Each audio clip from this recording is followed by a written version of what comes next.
Seguimos la unidad de estudio, patologías del aparato digestivo y glándulas anexas. Presentación de caso, reconocer las características histopatológicas de una lesión que se da a nivel de las glándulas salivales, fruto de esta lesión de diversas condicionantes, muchas de esos de tipo viral. Llámese virus de Epstein-Barr, papovavirus, el adenovirus, pueden llegar a motivar a que las células comiencen a tener cierto tipo de alteración en su DNA y se transformen en una neoplasia. Afortunadamente, en los dos casos que vamos a hablar, neoplasias benignas. Vamos a hablar de un adenoma monomórfico y de un adenoma pleomórfico. El adenoma monomórfico, su palabra mismo lo indica, es de un solo componente, ¿no? Un solo componente histológico. El componente histológico es exclusivamente epitelial. El pleomórfico es un componente, pleo quiere decir muchas. Quiere decir que el componente histológico ya no es de una sola línea, lo que corresponde a la parte epitelial, sino también corresponde a la segunda línea, que es mesenquimal. Por lo tanto, adquiere este nombre de pleomórfico.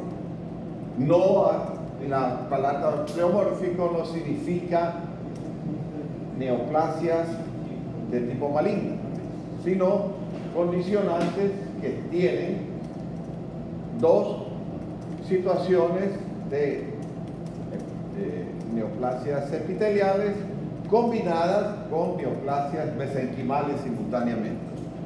De ahí, pues, naturalmente, monomórfico y pleomórfico.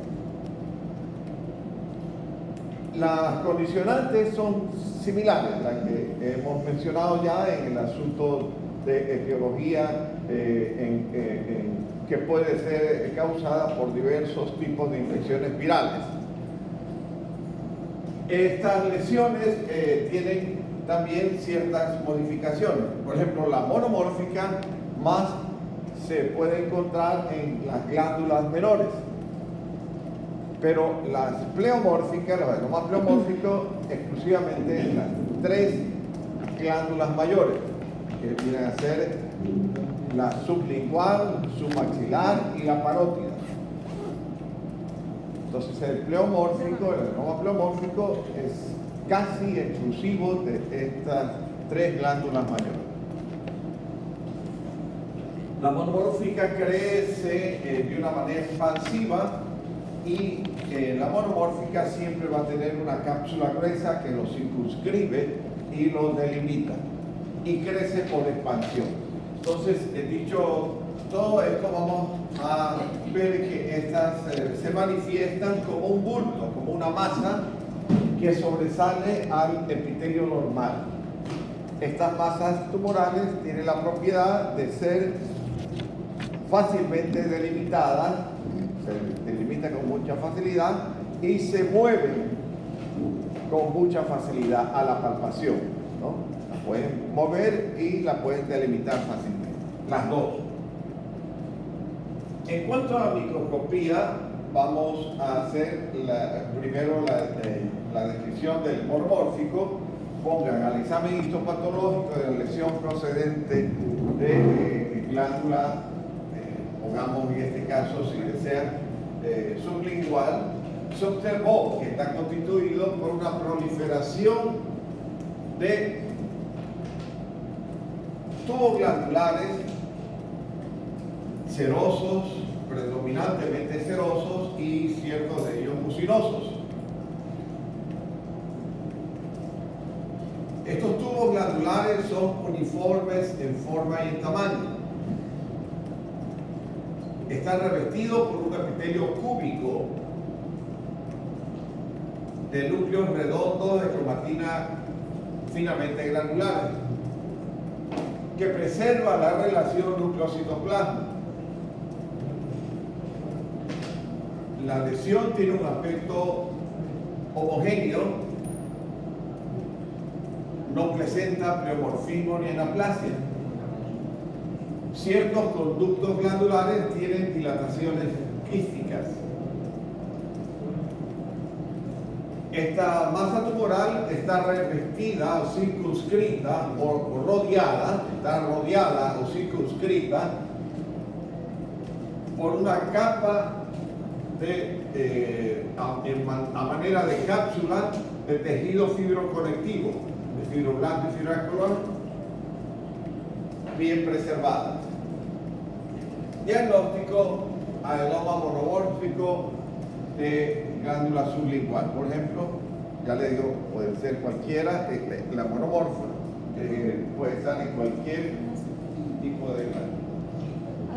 Y por otro lado, la pleomórfica tiene carácter en el diferencial puede poner oncocitoma. Oncocitoma. El diagnóstico diferencial, oncocitoma. En cuanto a la pleomórfica, tiene otra característica adicional de que tenga una cápsula que, como observan aquí, tienen prolongaciones periféricas a manera de lengüetas que sobresalen a la cápsula. Miren, todas estas que estoy señalándolo sobresalen a la cápsula. La que tenemos, lastimosamente, es parte de este segmento. El que se ha enseñado, realmente falta casi las 3/4 partes. Pero ustedes tienen los dos tumores, este es otro. ¿Cuál es la condicionante de esto? Es que además de tener lesiones epiteliales glandulares, aparte tiene mioepitelio, que están en las glándulas basales, y tiene mesénquima. El principal de los mesénquimas corresponde a la matriz cartilaginosa, que generalmente se ve de un color grisáceo brillante en los cortes, ¿no? Macroscópicos. Esta lesión es muy importante extirpar estas formaciones de lengüetas, porque si se deja alguna de ellas, tiene la tendencia a dar una recidiva. Y lastimosamente cada recidiva va a originar, va a originar un crecimiento cada vez mayor de la glándula.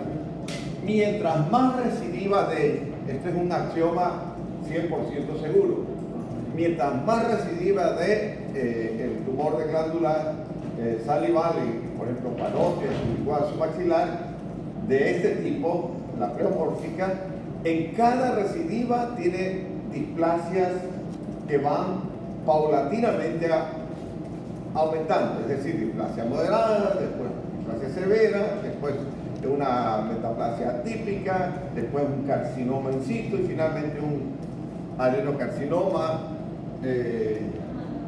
y naturalmente tiene la propensión a malignizar.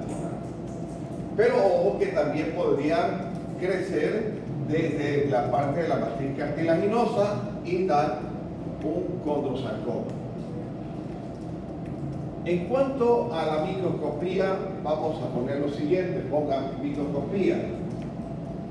Al examen histopatológico de la lesión procedente de glándula salival se observó que está constituido por dos componentes, un componente epitelial y otro mesenquimal. El epitelial está formado por neoformaciones de tubos glandulares benignos, serosos y ciertos de ellos mucinosos, que están revestidos por un epitelio cúbico que preserva la relación núcleo-citoplasma, notándose un mayor crecimiento de células mioepiteliales que están en la parte basal de los túbulos y que los rodea y que tiene un incremento mayor. Pero estas células mioepiteliales fusiformes preservan la relación núcleo-citoplasma. Junto a ello observamos fragmentos de matriz cartilaginosa. Esta matriz cartilaginosa está formada por condrocitos y condroblastos maduros de aspecto normal que preservan su relación núcleo-citoplasma. Hay áreas mixoides de aspecto normal. Diagnóstico: adenoma pleomórfico de glándula parótida. Y el diagnóstico diferencial, pueden poner tumor de Warthy. Tumor de Warthy. ¿Ok?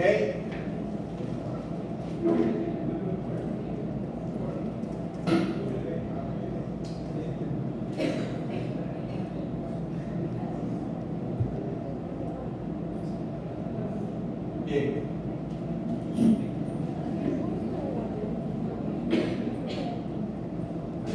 Ya bajando un poquito a lo que corresponde a la parte digestiva, ahora vamos a hablar de patologías gástricas. Una de las más frecuentes enfermedades que se dan a nivel gástrico es la infectación por Helicobacter pylori. Esto naturalmente era un dilema para la historia de la medicina, porque las gastritis y las úlceras normalmente llegaban a perforarse antiguamente. Todo el siglo pasado los clínicos editaban libros de tratamiento para la gastritis y las úlceras. Todo tipo de tratamiento, de todo, ¿no? Con esteroides, anticonvulsivos, antibióticos, de todo. Le daban para controlar la hiperacidez gástrica. Bueno, es un compendio bastante grande. Pero en los principios de ciclo, Warren, unos dos patólogos identificaron en las biopsias un microorganismo que casualmente les llamó la atención porque tenía una relación directa en las gastritis, las úlceras, y comenzaron a ver que cercano a ellos también se veían en los linfomas y las cánceres. Esto les llamó la atención porque era mayor la cantidad en los procesos agudos. Por lo tanto, ellos estaban seguros de esta situación, hicieron cultivos, se demora en crecer estas cepas, son bacilos gram negativos, pero demoran a crecer. Tiene un grupo de flagelos, más o menos son 5 flagelos en uno de sus extremos, y tiene una movilidad bastante elevada por esos 5 flagelos que tiene. Entonces, en un congreso de medicina tuvieron que, para demostrar, ingerir estas bacterias al inicio del congreso, y al final del congreso, después de la semana, se hicieron la biopsia y demostraron que el Helicobacter es la única bacteria que resistía la hiperacidez gástrica y que estaba presente en los procesos inflamatorios. Eso les sirvió para ganar el premio Nobel de Medicina. Pero esta es la historia. En cuanto a la característica, pues naturalmente esos pacientes presentaban eructos, dispepsias, epigastralgia, fiebre, náuseas, vómitos.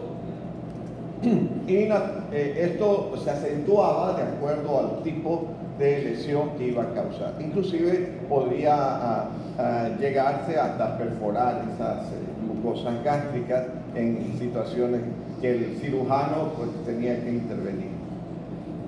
En cuestión de microscopía, pongan al examen histopatológico. Bueno, esto existe en 2 estadios, uno el estadio agudo y el otro el estadio crónico. Yo le voy a sintetizar y voy a combinar los dos. En cuanto a la microscopía inicial, que es el estadio agudo, se observó un infiltrado inflamatorio agudo con exudado de leucocitos polimorfos nucleares neutrófilos que se encuentran a nivel de la mucosa gástrica mezclados con bacilos gram negativos que corresponden al Helicobacter pylori. En estas lesiones también se encontró dentro de las criptas pequeños abscesos críticos.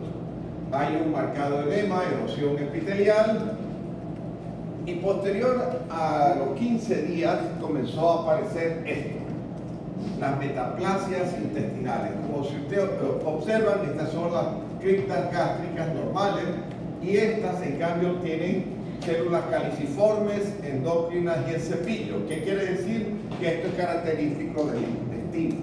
Entonces se producía una metaplasia intestinal. Ya en ese momento estamos hablando del paso de un proceso agudo a un proceso crónico. ¿Okay?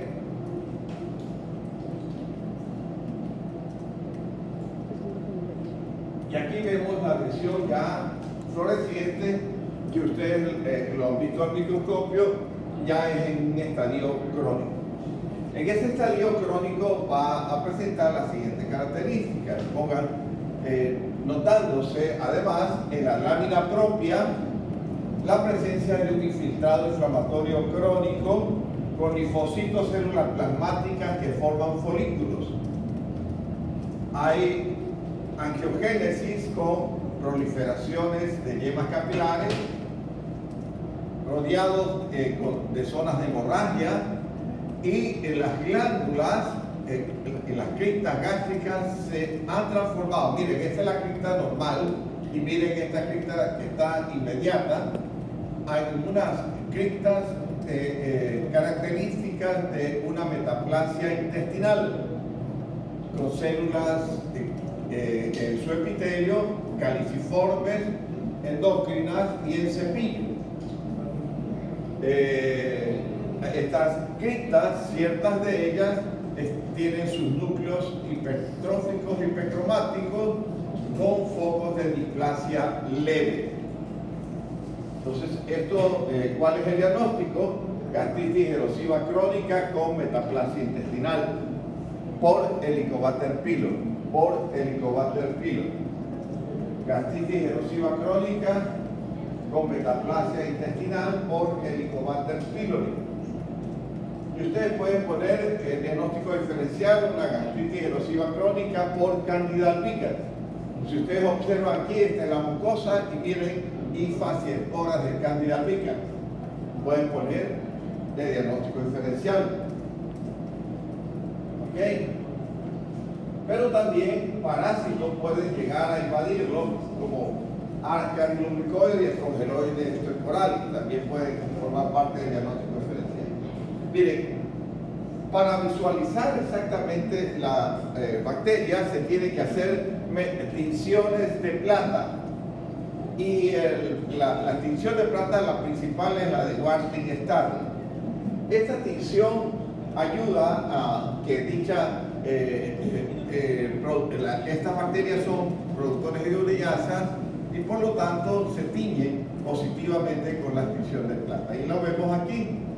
Son bacterias en forma de S itálica que se encuentran dentro del lumen o la luz de las criptas gástricas en gran cantidad. ¿Ok?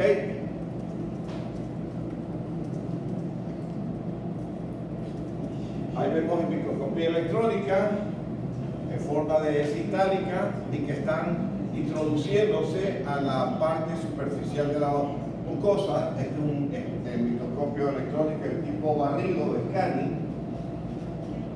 Este es de transmisión y vemos que la bacteria tiene los flagelos en un número de 4, se adhieren y se fijan firmemente a la mucosa. Ese es uno de los por qué tienen una gran motilidad. Son linfotrópicos y observen que dicha bacteria en forma de S itálica, como lo vemos aquí en toda su longitud, va introduciéndose entre una célula epitelial y otra a la lámina propia. cervicoscopía electrónica de transmisión. ¿Ok? Ahí está el por qué estas bacterias, por esa motilidad, por esos flagelos, pueden fácilmente introducirse entre las células epiteliales. Este es otro diagnóstico diferencial para que ustedes vean que el parásito no pide permiso, sino es que si no es tratado a tiempo, se mete por todos lados. Esto aquí, observen, son estronquiloides enterocorales en las criptas, dentro de las criptas gástricas. Miren, ahí ven la cripta gástrica, ven un foco de metaplasia y ven el parásito. La cripta gástrica y en la parte central los parásitos. Claro, claro. Tronquiloides tochorales o monilias, que ya les enseñé, son diagnósticos diferenciales del Helicobacter pylori. Miren, aquí está lo crítico. Cuando la infección por el Helicobacter pylori que está ahí, tiene dos vías. De esta vía, del lado izquierdo, miren que ha formado una hiperplasia linfoidea. Y esta hiperplasia linfoidea, mire, comienza a invadir la lámina propia. ¿Qué es lo que va a dar ahí? Si es que no se hace el tratamiento adecuado por el Helicobacter pylori, un linfoma no Hodgkin de células B, y se llama eso maltoma, el que viene de mal. ¿Qué es el mal? Tejido linfoide asociado a la mucosa, ¿no? Entonces esto se da a nivel gastrointestinal, en duodeno, en ilion y también en estómago.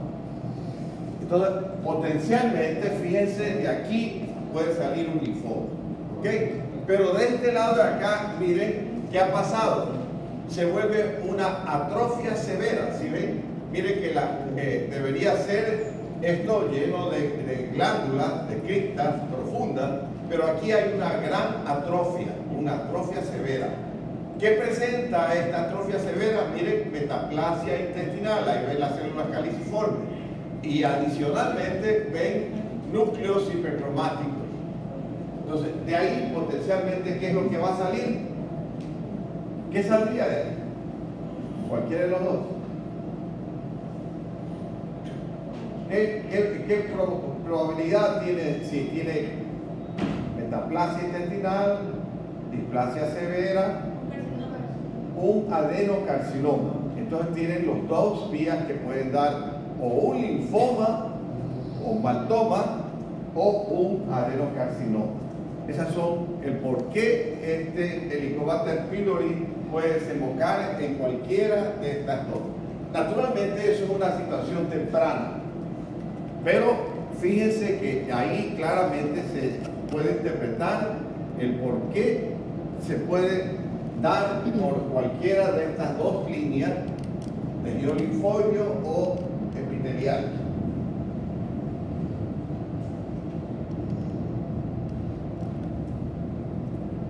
Este menetriel, miren la gran cantidad de criptas que encontramos acá, miren. ¿Okay? Ya lo vimos, granulomatosa, úlcera. Esta es la úlcera que se ha perdido. Una gran úlcera con bordes irregulares y base profunda. Bueno, sigamos.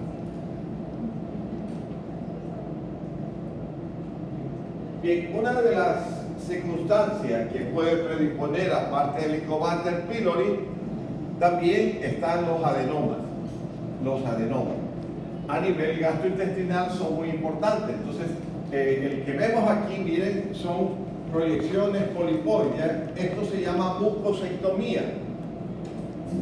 En particular, los gastroenterólogos los manejan muy bien. Y esta mucosectomía hace que naturalmente salven las vidas de los pacientes. Si ustedes observan, la parte epitelial tiene zonas de hemorragia y son cada vez mayores, más grandes. Y en la parte histopatológica, miren, son glándulas apretadas unas contra otras y tienen displasia.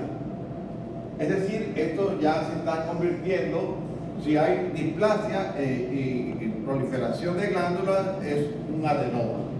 Eso es una lesión precursora de cáncer.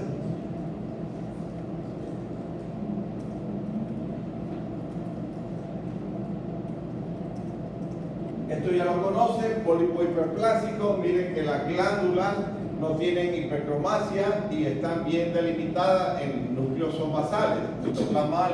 Entonces, ahí ven la diferencia entre hiperplasia y adenoma, que no es lo mismo.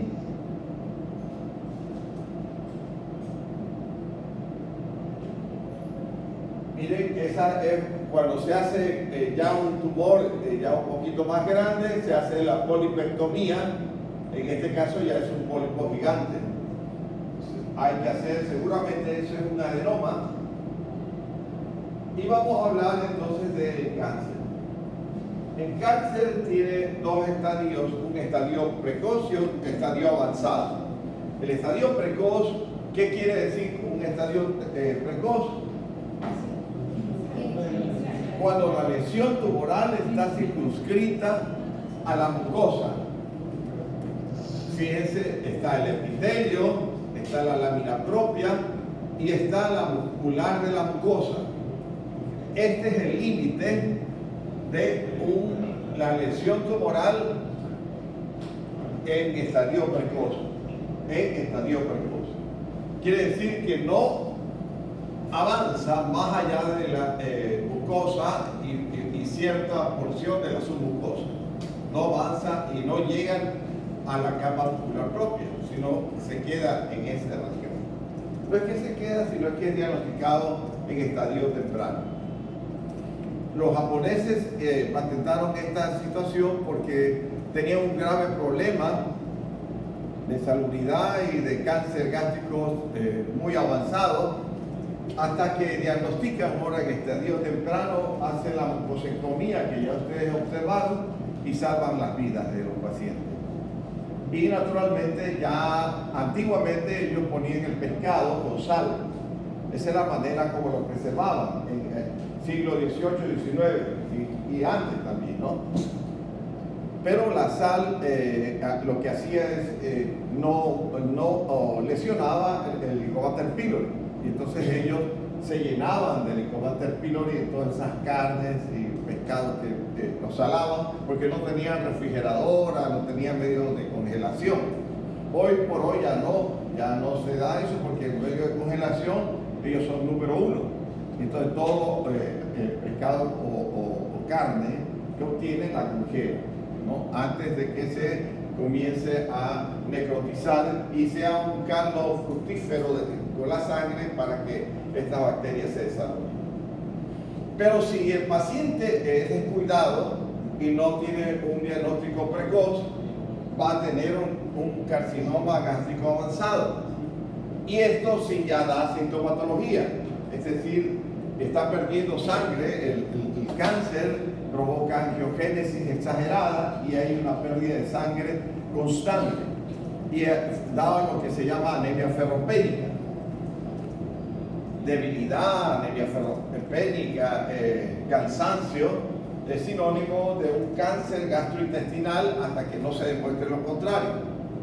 Y esta lesión avanzada quiere decir que el tumor puede ser exofítico igual que el de acá, pero la diferencia es que este está limitado a la lámina propia y la muscular de la mucosa, y en el avanzado, fíjense, avanza toda la pared hasta llegar a la capa muscular propia, inclusive puede llegar cerca de la serosa. El otro, que es el estadio plano o deprimido, que infiltra de manera superficial y discretamente deprimido, con el tiempo puede llegar a formar lo que se llama linitis plástica, que quiere decir que estas células no forman glándulas, y que invade de manera difusa toda la pared y da una reacción dermoplástica. Y naturalmente esto es mucho más grueso. Luego de eso está el carcinoma de tipo excavado o ulcerado.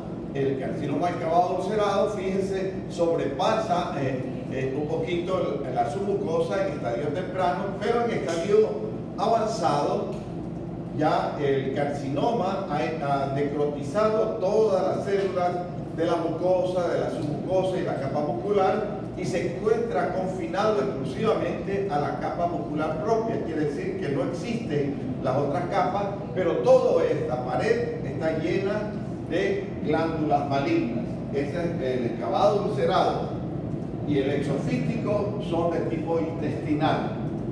Y el de rinitis plástica es el único de tipo difuso o células en anillo de sello. Este es el único difuso o célula en anillo de sello. Los dos son adenocarcinoma de tipo intestinal. Son de tipo intestinal. ¿Ok?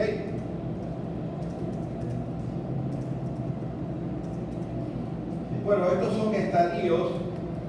Entonces, 4 minutos, ¿sí? Estadios en la cual tiene mejor pronóstico y puede salvarle la vida fácilmente sin mayor tratamiento. Los dos primeros, que viene a ser el carcinoma in situ, o que también se le denomina intraepitelial, que está dentro del epitelio exclusivamente, y el T1, que es invasivo, confinado a la lámina propia y algo a la submucosa. Son los dos que tienen excelente pronóstico, y con mucosectomía ustedes lo pueden tratar. No así, fíjense, el T3 y T4, que tiene mal pronóstico. El T3 es un tumor invasivo que penetra hasta la serosa, inclusive llega al peritoneo visceral.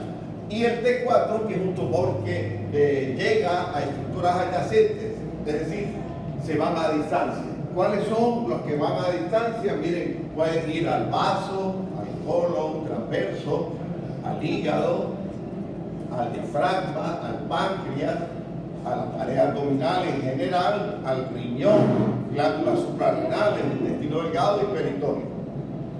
A cualquiera de esas zonas puede llegar y dar metástasis. ¿Okay? En los nódulos linfáticos también lo mismo. ¿Cuál es el que tiene mejor pronóstico? Naturalmente el 0, pero el 1, que tiene 1 a 6 ganglios linfáticos regionales positivos, también tiene un pronóstico bueno. No así el 2 y el 3, que ya van desde 7 a más de 15 ganglios positivos. ¿Verdad? Y la metástasis, lo ideal que sea M0, es decir, que no tenga metástasis a distancia, porque si ya es M1, metástasis a distancia, cualquiera de estos órganos que hemos mencionado, ya es mal pronóstico. ¿Ok?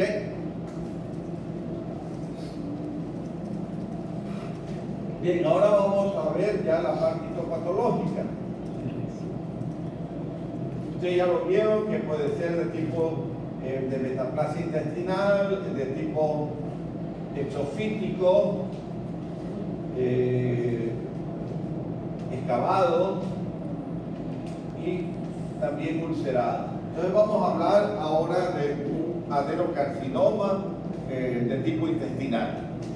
Esto puede ser exofítico o puede ser ulcerado, ya lo dijimos anteriormente. ¿Cómo lo diferenciamos? Porque el exofítico crece y se ve todas las capas, se ve la mucosa, la submucosa, la capa muscular y el crecimiento hacia afuera, hacia el exterior. En cambio, el excavado ulcerado, ustedes no ven mucosa, no ven submucosa y tan solo ven directamente la capa muscular propia con glándulas malignas. Ese es como diferenciar uno de otro. En cuanto a la microscopía, pongan al examen histopatológico de la lesión tumoral procedente de tumor gástrico, se observó que está constituido por una infiltración invasiva de tubos glandulares malignos, que están revestidos por un epitelio columnar poliestratificado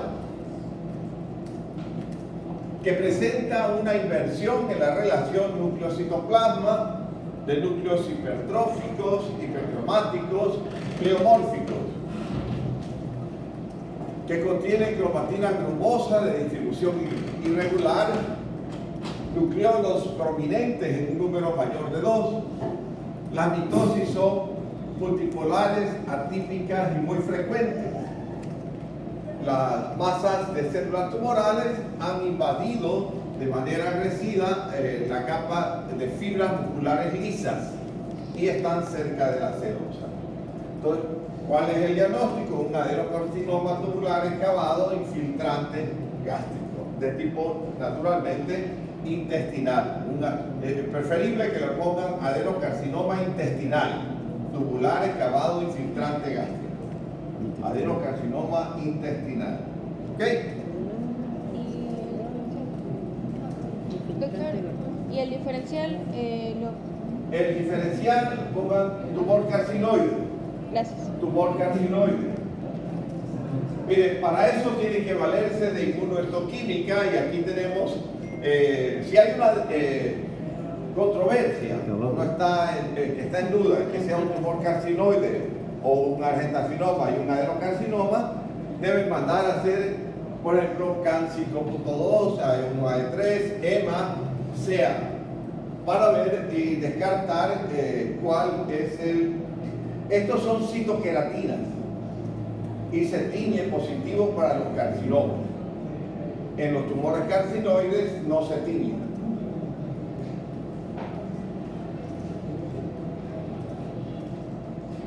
Este es otro tipo de tipo intestinal, que claramente las glándulas malignas son del tipo intestinal y tienen proyecciones hacia la parte exofítica, papilar. Ese es del tipo papilar vegetante o polipoide. Este es el mismo, del tipo polipoide, y miren que se forman como vellosidades intestinales propiamente dichas, pero es naturalmente mucosa gástrica. Y este es el de tipo difuso. 2 minutos. Fíjense que el de tipo difuso no forman tubos glandulares y lo que sí forman son estructuras de células en anillo de sello, que ya lo vamos a mencionar inmediatamente.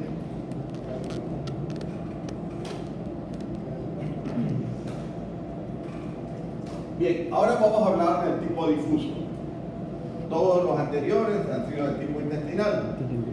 En el tipo difuso hemos dicho que es en el limbitis blanca. ¿Ok? Esta lesión tiene la siguiente característica.